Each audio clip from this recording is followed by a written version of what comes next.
Today, I summarized the questions I received. The first question is that if the test is done in the solid part of the predominantly cystic nodule, can removing the fluid first and then performing an FNA at the solid part of the nodule affect the test results? It is difficult to draw an academic conclusion about the diagnostic difference in FNA according to removing the fluid. Clinically, I usually remove the fluid if possible, and FNA is progressed in a solid part. And, in this case, I wonder if you decide whether to do an FNA or not according to thyroids by measuring the total size regardless of the amount of fluid. I usually measure overall size. The third question is, do I need to make and smear a slide? This is the routine setting I use in FNA. There are two ways to send the specimen to the pathology department. The specimen is smeared on a slide and put in the alcohol bottle, and the rest is flushed and put in the saline bottle. Another way is to put all the samples obtained in liquid-based cytology. The method to choose can be decided by considering the preference of the pathology department and various situations in the laboratory. When using the left-hand method, the proficiency of the assistant may affect the outcome when smearing slides. The answer to the third question is no. You can choose liquid-based cytology without smear if your pathology department can agree. The fourth question is, when ultrasound shows that most of a thyroid nodule is fluid, I want to get rid of just this, but I'm wondering how to practice. And do I have to send cytology in a nodule with mostly fluid? Removing only fluid can be straightforward and, in some cases, quite challenging. Simple aspiration is the first way to try nodules that can cause symptoms and help improve symptoms with the prevailing internal cystic changes. After removing the fluid, the water may recollect in about 2/3. If the symptoms are repeated, ethanol ablation can be considered. You can fill out the same consent form as the FNA, and the procedure is the same. However, since the removal of the internal fluid is a priority, use thicker needles than the FNA. There is no way to predict the viscosity of the internal fluid with ultrasound. We have 5 types of needles. When I do the FNA, I usually use 23-gauge needles.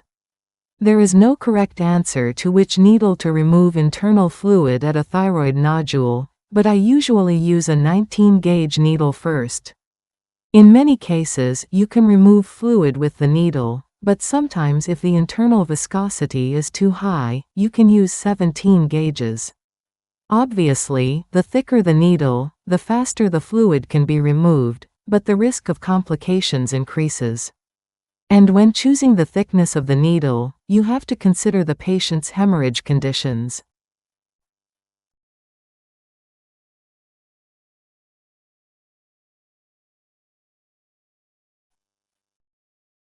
You can remove the fluid by yourself, but you can proceed more safely and easily with the help of an assistant. If you connect the extension line to the syringe, so that the assistant can hold and help you with the syringe, you can easily hold the needle and fix the position. I usually use a 10 cc syringe when removing the fluid by myself. If there is a lot of fluid to remove, use a 20 cc syringe with the help of an assistant if possible. If it is necessary to remove more than 20 cc of fluid, the assistant only needs to replace the syringe from the side. I'll show you a clip of replacing the syringe.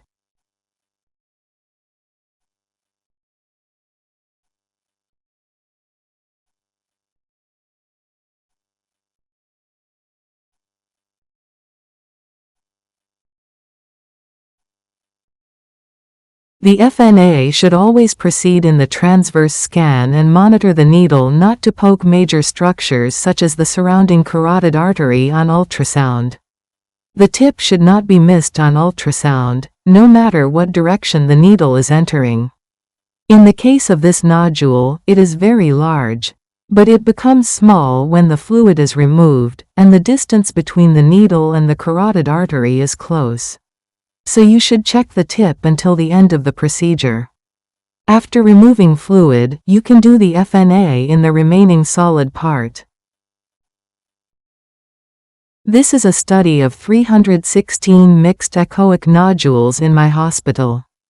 If any of these 4 suspicious findings are seen on ultrasound, the malignancy was higher than that of the nodules that were not. Even if there was no suspicious ultrasound finding, it was diagnosed as cancer in 2.7% of cases. Therefore, it is recommended that you send the cytology since it was stabbed with a needle anyway. If there are little solid parts, you can send the extracted fluid without additional FNA. If you don't have much experience with ultrasound, I recommend you not put too much weight on your judgment. The 4th question is, do I have to do the same thing as in an uploaded video before when I put the needle parallel?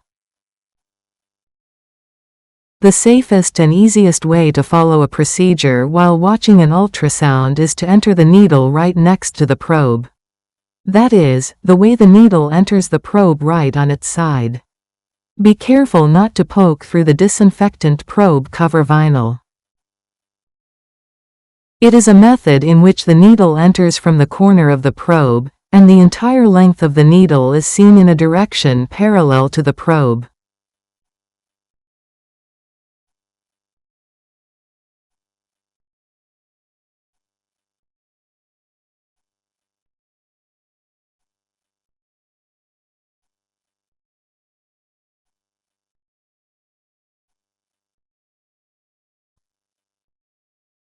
The final question is that I put gel on a probe and covered it with disinfectant vinyl, but when I try to do ultrasound, I can't see the monitor screen.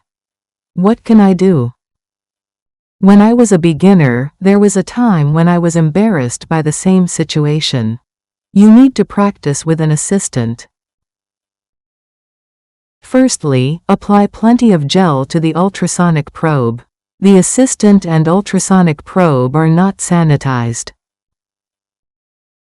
You cover the probe with sterilized vinyl after putting on disinfecting gloves, and when possible, you are careful to keep the gel well in the probe. After that, fix it with a sterile rubber band. Make sure the gel is well positioned on the surface of the probe that touches the patient. In most cases, the gel is pushed outward from its original position.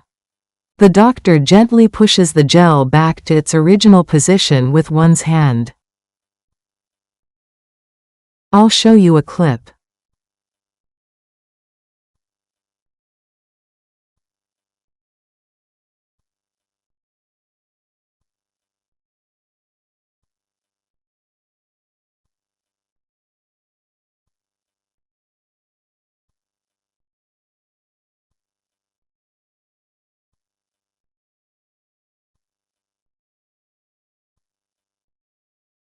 To remove the fluid, use a thicker needle than the usual FNA, so compression of the FNA site after the procedure is particularly important. The exact hemostatic position must be verified by the examiner.